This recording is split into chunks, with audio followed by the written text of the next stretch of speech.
హంస నీకేం కొత్త కాదు. పైగా ఒకప్పుడు నువ్వంటే పడి తెచ్చేది. డైరెక్ట్గా వెళ్ళి ఐ లవ్ యూ చెప్పేసేయి. అది చెప్పబోతేనే కదా మళ్ళీ నా జోలికి రాకంటూ కొట్టినట్టు చెప్పి వెళ్ళిపోయింది. అసలు నువ్వు ఎలా చెప్పావు? హంస నా మాట విను అని మొదలుపెట్టి చాలు అలా ఆస్తమా పేషెంట్లా చెప్పావంటే ఏ పిల్లైనా నేను హాస్పిటల్లో అడ్మిట్ చేసి పారిపోద్ది. ఐ లవ్ యూ చెప్పడానికి ఒక స్టైల్ ఉంది. ఏది మధ్య నువ్వు చూసిన 2 సినిమా పేర్లు చెప్పు. బ్లాక్, ఈ మధ్య హోప్. ఏది బచ్చన్ గారు బ్లాక్, రామానాయుడు గారు హోప్. అందుకే నీ లైఫ్ హోప్లెస్గా, నీ లవ్ బ్లాక్గా కలర్లెస్గా తయారైంది. ఎంత స్టైల్గా చెప్పాలో తెలియాలంటే మంచి కమర్షియల్ రొమాంటిక్ సినిమాలు చూడాలి. ఇవి మన వెంకటేష్ నాగార్జున సినిమా లాంటివి. ప్రాబ్లం నేను చెప్పడం కాదు, తన చేత ఎలా చెప్పించాలా. ఓకే దానికి కూడా మన దగ్గర స్కీమ్ ఉంది, చెప్తా. ఆ అమ్మాయికి అది కిటికీ ఏది? అయితే కాస్త అలా నుంచో. గుడ్. ఇప్పుడు నేను చెప్పేది విను. నువ్వు ఇక్కడే ల్యాంప్ పోల్లా నిలబడి ఉంటావు. ఆ పిల్ల కిటికీలోని చూసి కట్నేసుకుంటుంది. దానివల్ల లాభం ఏంటి? అబ్బా చెప్తాను ఉండు. కాసేపు అయ్యాక ఉన్నావా పోయావా అని రహస్యంగా కట్టను తెరిచి చూస్తుంది. పాతకాలపు మైల్ రాయిలా నువ్వు స్టడీగా ఉంటావు. పడుకుంటుంది, నిద్ర పట్టదు. అర్ధరాత్రి మళ్ళీ చూస్తుంది. కాళ్ల నొప్పితో చలిలో గాలిలో దరిద్రాల్లో కూడా హుసేన్ సాగర్లో విగ్రహంలా నిలబడి ఉంటావు. తన కోసం తపస్సు చేస్తున్న ఋషిలా అనిపించి ఆ పిల్ల మనసు ఐస్ ఫ్రూట్లా కరిగిపోతుంది. ఇక ఉండలేక దేవదాస్ క్లైమాక్స్ లో పరుగు తీసినట్టు పరుగుని వచ్చేస్తుంది. అక్కడ దేవదాస్ చచ్చాడు. నువ్వు వాడలా చచ్చేటంత మందు తాగలేదు కనుక చావు. ఆ అమ్మాయి రివ్వని పరిగెట్టి వచ్చేసి కరెంటు తీగ మీద వాళ్ళ కాకిలా నీ మీద వారిపోయి ఐ లవ్ యూ అంటుంది. The end. శుభం. అంతా బానే ఉంది, కానీ హంసని కరెంట్ తీగ మీద కాకి అంటాం సెట్ కాల. ఓ పోనీ మామిడి కొమ్మ మీద వాళ్ళు కోకిలు అనుకుందామేంటి? ఇది బెటర్. సరే, నేను ఎదురుగున్న గోడ మీద కూర్చుంటాను. నేను ఉన్నట్టు అమ్మాయికి తెలియదు. నువ్వు సోలోగా రెచ్చిపో.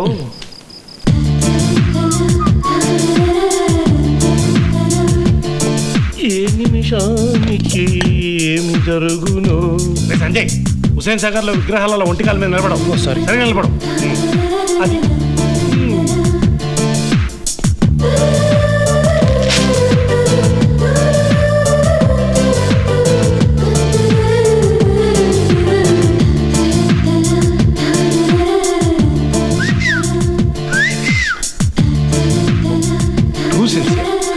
శిష్యరత్నం.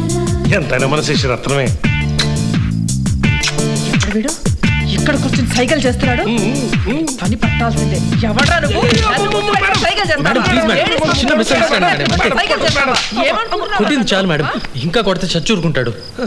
నిజమే, బ్యాలెన్స్ దెబ్బలు రేపు కొట్టాలి మేడం. ఈయన సలహా కరెక్ట్. ఇక్కడే వచ్చి మిగిలిన దెబ్బలు తింటారు.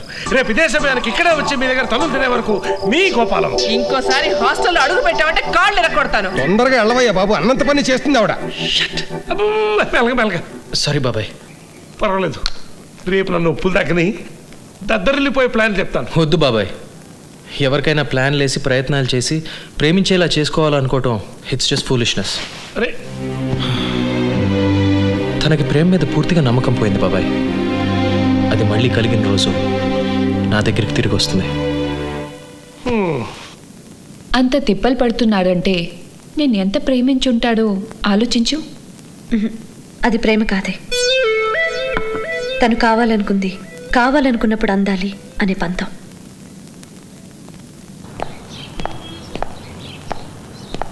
హాయ్ జయ్. హే, ఏంటి చెప్పా పెట్టకుండా 2 రోజులు ఆఫీస్కి డుమ్మా కొట్టావు? చెప్తే షాక్ అవుతావు, కానీ సంతోషిస్తావు. నేను పెళ్లి చేసుకోబోతున్నాను. వాట్? సో లైఫ్లో ఏ పెద్ద ట్విస్ట్ అయినా ఇలా సడన్గానే వస్తుందేమో జయ్.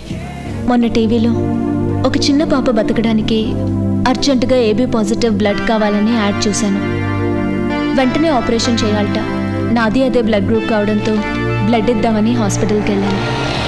అదే టైంకి నాలాగే బ్లడ్ ఇవ్వడానికి పీటర్ అనే వ్యక్తి వచ్చాడు.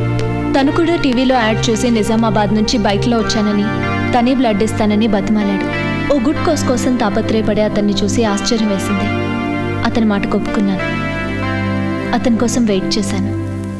అరే, ఎవరి కోసం వెయిట్ చేస్తున్నారా? మీకోసమే. టీవీలో చూసి బ్లడ్ ఇవ్వటానికి లేడీస్ కూడా వస్తారని నేను అనుకోలేదు. It's quite surprising. మంచి పని చేయడానికి మనసు ఉండాలి కానీ మగాడే అయి ఉండక్కర్లేదు. ఇందులో ఆశ్చర్యం ఉంది. నేను మిమ్మల్ని పెళ్లి చేసుకోవాలనుకుంటున్నాను. అదే మీకు ఇంకా పెళ్లి కాలేదనుకుంటున్నాను. I'm not wrong.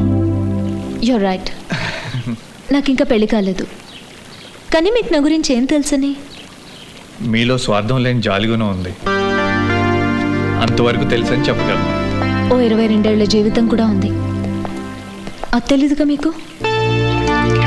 ఆ తర్వాత పీటర్కి నా గతం గురించి మొత్తం చెప్పాను. ట్రై చేస్తే నాకు వర్జిన్ గర్ల్ దొరకచ్చు, కానీ మీలాంటి మంచి హ్యూమన్ బీయింగ్ దొరకటం కష్టం. ఇంకా అఫేర్స్ గురించి అంటారా? గతంలో నాకు చాలా అఫేర్స్ ఉన్నాయి.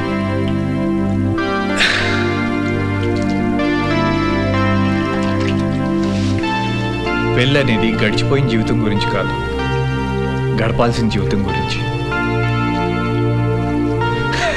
So what you say miss Maya? Really you very lucky Maya. నేను అర్థం చేసుకునే వ్యక్తి నీకు దొరికాడు. థ్యాంక్స్. రేపు నువ్వు బెస్ట్ విషెస్ చెప్పే ఫ్రెండ్గానే కాదు, బ్లెస్ చేసే పెళ్లి పెద్దగా కూడా రావాలి.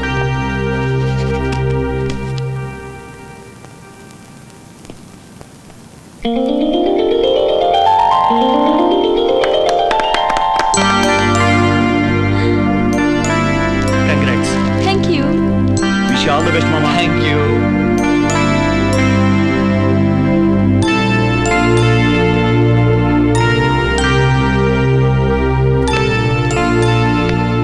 One minute. ఏంటలా చూస్తున్నావు? నథింగ్. మేడ్ ఫర్ ఈచ్ అదర్లా ఉన్నారు. Wish you both a very happy married life. Thanks. అవును, హనీమూన్ ఎక్కడ ప్లాన్ చేశారు? I think going to Bengaluru. ఏంటి అలా చూస్తున్నావు? పీటర్, నేను దగ్గరుండి నీ పెళ్లి జరిపించాలి. నా కోరిక తీరుస్తావా?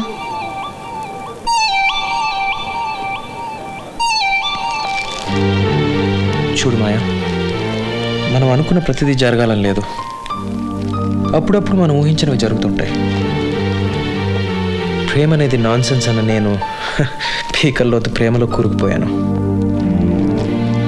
ప్రేమే ఎవ్రీథింగ్ అనుకున్న హంస ఆ మాటనే ఇప్పుడు అసహించుకుంటోంది.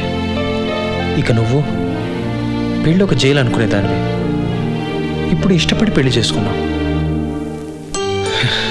ఈ మార్పులు మనం ఊహించలేదుగా. సంజయ్, మార్పు అనేది లైఫ్లో సహజమే. Cheer up man. Come on, let's all go for lunch. Come on. No, you carry on.